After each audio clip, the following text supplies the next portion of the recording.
जय हिंद फ्रेंड्स। आज टॉपिक को स्टार्ट करने के पहले मैं आपको एक छोटी सी इंफॉर्मेशन देना चाहता हूँ।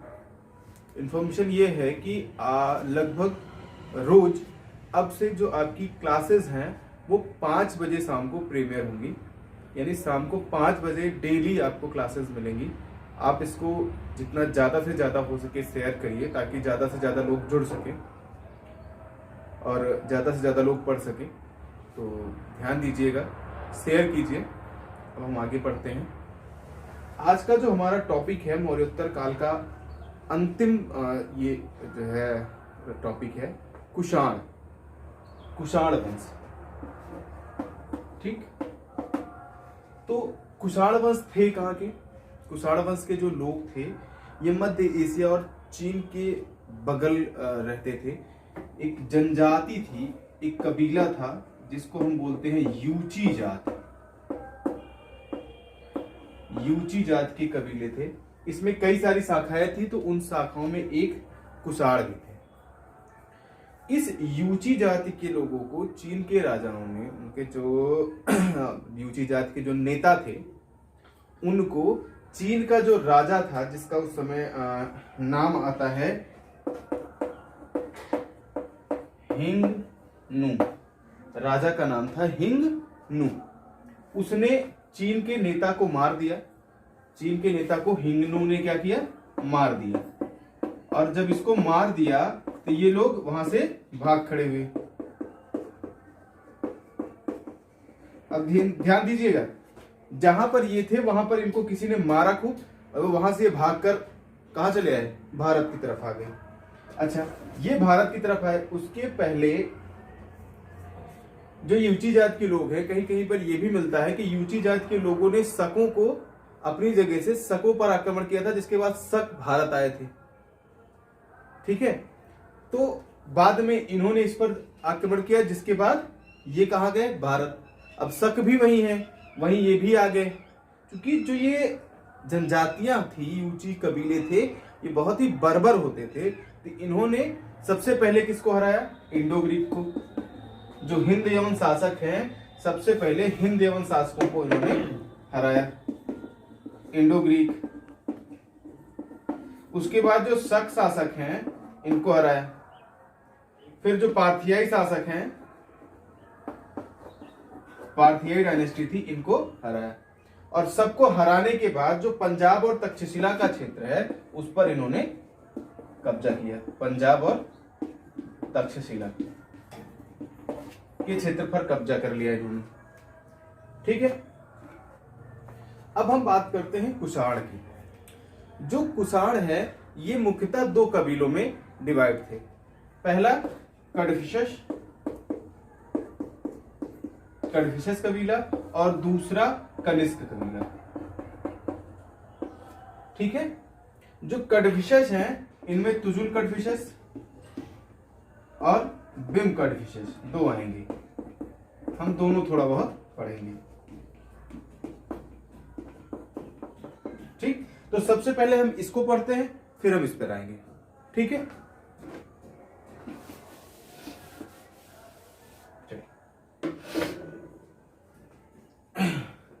तो सबसे पहले हम पढ़ते हैं तुजुल कडफिशस। तुजुल कडफिशस वह व्यक्ति है जिसने भारत में जो चीनी शासन है उसको जो कुषाण वंश है जो भारत में ये आए, तो सबसे पहला यही भारत में आया था। इसने कुछ क्षेत्रों को जीता था। उसके बाद इसका बेटा हुआ जिसका नाम हुआ बिम कडफिशस।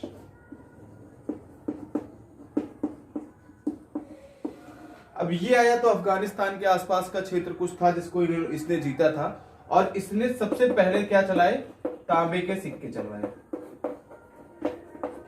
तुजुल कडफिशस के बारे में ये महत्वपूर्ण है कि इसने क्या चलवाए? तांबे के सिक्के चलवाए। ये प्रश्न आता है। अब अगला हम पढ़ रहे हैं बिम कडफिशस। तो बिम कडफिशस के बारे में एक पुस्तक है चीन की, हांग हूं हान पुस्तक का नाम है। पुस्तक का नाम क्या है? हाउ पुस्तक है, पुस्तक का नाम है हाउ हान शू। ये एक चीनी पुस्तक है, हाउ हान शू, जिसने बताया था कि जो बिम कटफिशस है, इसने, जो चीनी पुस्तक है, इसने किसको जीत लिया? तिएनचू को। इसने तिएनचू को जीत लिया। अब ये जो तिएनचू है, इसको किसके लिए यूज किया जाता था? तो भारत के लिए यह टर्म यूज किया जाता था। ठीक है, नाम थोड़ा सा चीनी है तो इनका नाम अजीब है, वो खुद भी अजीब होते हैं, छोटे छोटे होते हैं, छोटी छोटी आंखें होती हैं, ये खुद भी अजीब होते हैं तो इनके नाम भी बड़े अजीब होते हैं। दरअसल हमको लगता है ना कि जब ये चीन वाले लोग भारत में आए, तो भारत में क्या होता है, जब बच्चे पैदा होते हैं तो थाली बजाई जाती है। तो ये लोग जब भारत आए तो कहीं पे देखा होगा कि ऐसी कुछ हो रहा है, तो ये अपने देश गए तो इन्होंने सोचा होगा कि अच्छा, भारत में जब बच्चे पैदा होते हैं तो थाली बजा के उनका नाम रखा जाता है, टिन टिन टुन टुन ऐसे कुछ। तो ये अपने यहाँ गए तो इन्होंने कहा कि हम वैसा करेंगे तो कहेंगे कि ये तो हमारा जो है चीटिंग कर लिए, हमारा चुरा लिए हैं। उन्होंने कहा अच्छा, हम दूसरा मेथड अपनाएंगे। ये जाएंगे, बच्चा पैदा होगा, गिलास लेंगे, उसको गिराएंगे, कोई भी बर्तन लिया उसको गिरा दिया, आवाज जो भी आई टिन टन टुन, तो वो नाम रख दिया। मुझे ये लगता है, अब क्या है ये वो लोग जाएंगे। तो इसने भारत को किसका नाम दिया था? तिएनचू को। और बिम कटफिशस ही जो कुषाण शक्ति है भारत में, उसका वास्तविक संस्थापक बिम कटफिशस को माना जाता है। तो भारत में इसको वास्तविक संस्थापक माना जाता है।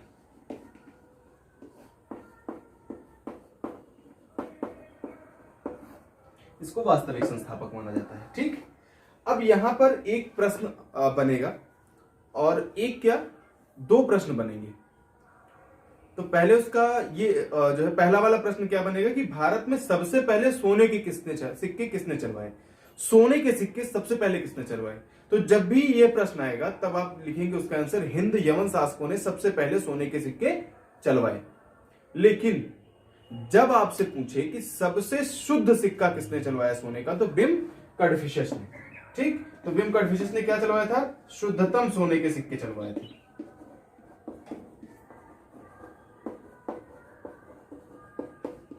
ठीक, इसके बाद इस सत्ता का जो है अंत होता है और कनिष्क वंश जो है वो शुरू होता है।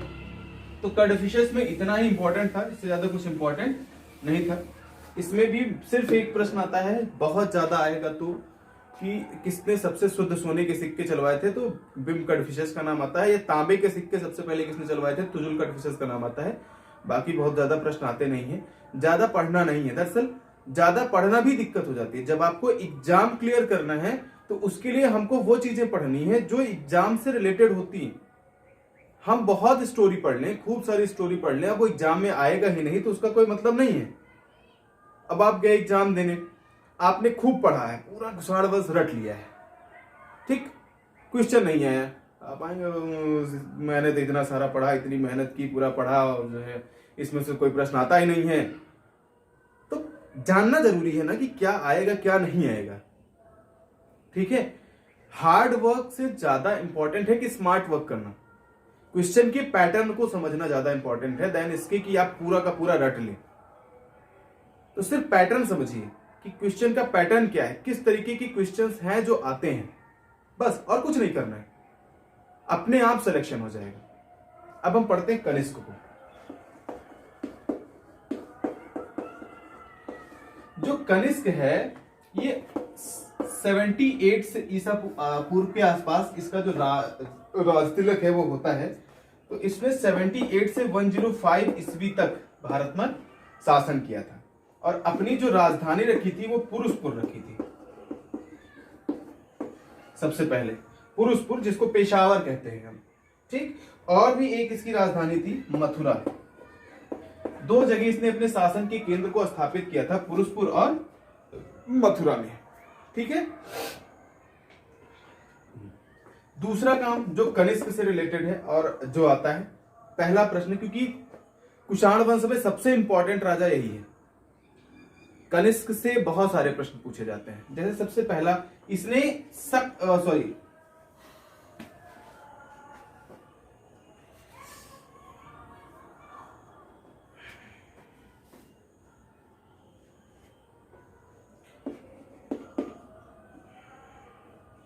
इसने क्या किया था, चौथी बौद्ध संगीति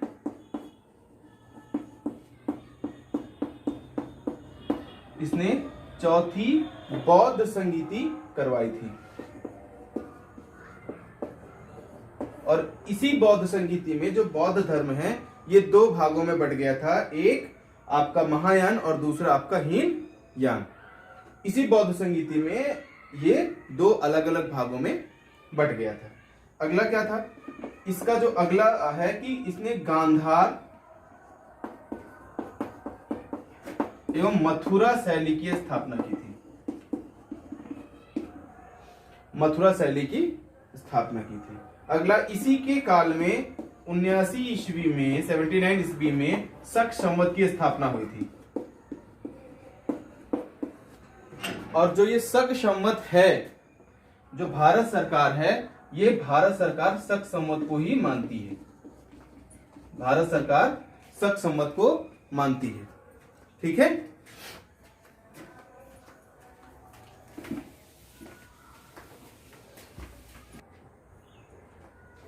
कनिष्क ने कई सारे जो विद्वान व्यक्ति थे, दार्शनिक थे, उनको संरक्षण दिया था। जैसे अश्वघोष और वसुमित्र। अश्वघोष और वसुमित्र दो व्यक्ति थे जो बौद्ध दार्शनिक थे। कौन थे ये? बौद्ध दार्शनिक थे। इनको कनिष्क ने अपने जो इसका कोर्ट था उसमें इसने उनको स्थान दिया था। अगला, इसका जो पुरोहित है, इसके पुरोहित का जो नाम आता है वो आता है संघरक्ष। संघरक्ष क्या थे इसके? पुरोहित। ये एक एक पॉइंट आप लिखते चलिएगा, नोट करते चलिएगा, क्योंकि एक एक पॉइंट इंपॉर्टेंट है। ये सारे प्रश्न पूछे गए हैं। कनिष्क का एक और महत्वपूर्ण काम है, इसने 400 मीटर ऊंची संग्राम की स्थापना की थी। कहां पर? पेशावर में, यानी पुरुषपुर में। अभी संग्राम का क्या हुआ इसको कभी बाद में वीडियो बना के मैं बता दूंगा। अभी सिर्फ इतना जानिए कि इसने इसकी स्थापना की थी। जो सबसे महत्वपूर्ण पार्ट है कि इसने जो सिल्क रूट है, इसने पूरे सिल्क रूट पर क्या कर लिया था? कब्जा कर लिया था।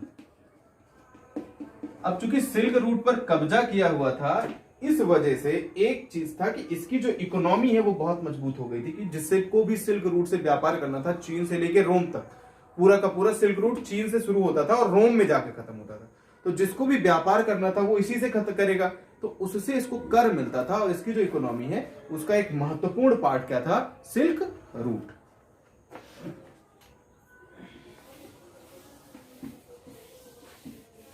अब इसके बाद के शासक कौन कौन हुए हैं हम इसको पढ़ लेते हैं। जैसे इसका उत्तराधिकारी क्या हुआ? कौन हुआ? इसका पुत्र हुआ, जिसका नाम क्या था? वशिष्ठ। वशिष्ठ क्या था? इसका पुत्र। वशिष्ठ के बाद कौन हुआ? हुविष्क। और हुविष्क ने, अभी दोनों ने, कनिष्क ने, हुविष्क ने, दोनों ने एक शहर की स्थापना की है, तो मैं एक साथ बता दूंगा। हुविष्क के बाद कौन आया? वसुदेव। और ऐसा माना जाता है कि यह इसका अंतिम शासक था। ठीक है, ये अंतिम शासक था। अब हम बात करते हैं कि कनिष्क ने कौन कौन सी बसाए शहर और हुविष्क ने कौन से बसाए। ठीक है ना? तो इसने हुविष्कपुर बसाया, कनिष्क ने हुविष्कपुर। इसने जो हुविष्क है, इसने एक शहर बसाया जिसका नाम क्या था? हुविष्कपुर। ठीक है। अब एक और बात जो छूट गई थी वो भी हम जान लेते हैं कि जो ये कुषाण वंश के शासक हैं, जितने भी कुषाण वंश के शासक हैं, इन्होंने सिर्फ दो सिक्के चलवाए, एक सोने के और एक तांबे के। सिर्फ दो तरीके के सिक्के इन्होंने चलवाए, सोने और तांबे के। बाकी किसी तरीके के सिक्के इन लोगों ने नहीं चलवाए, ऐसा कोई साक्ष्य नहीं मिलता है। तो मौर्योत्तर काल का पूरा जो निचोड़ है, जो एग्जाम की दृष्टि से महत्वपूर्ण है प्रीलिम्स के लिए, और कुछ एग्जाम में, मेंस एग्जाम में भी आप इसको ले सकते हैं। पीसीएस मेंस, आईएएस मेंस में नहीं आप इस तरीके से कर सकते हैं, उसके लिए तो आपको पूरा पढ़ना पड़ेगा। और अगर सब कुछ ठीक रहा तो हो सकता है मैं ही आपको पूरा टॉपिक दे दूं पीसीएस और आईएएस मेंस के लिए भी। लेकिन अभी चूंकि प्रीलिम्स के लिए लेखपाल का एग्जाम आने वाला है, एनटीपीसी सीबीटी 2 का एग्जाम होने वाला है, पीसीएस का प्री भी होने वाला है, इसी में यूपी टेट के एग्जाम भी होने वाले हैं और भी बहुत सारे एग्जाम्स लाइन में हैं, तो उसके लिए ये बहुत इनफ है, इससे ज्यादा कुछ नहीं आएगा। तो पढ़ते रहिएगा, तब तक आगे हम मिलते हैं इसके बाद, ठीक है ना।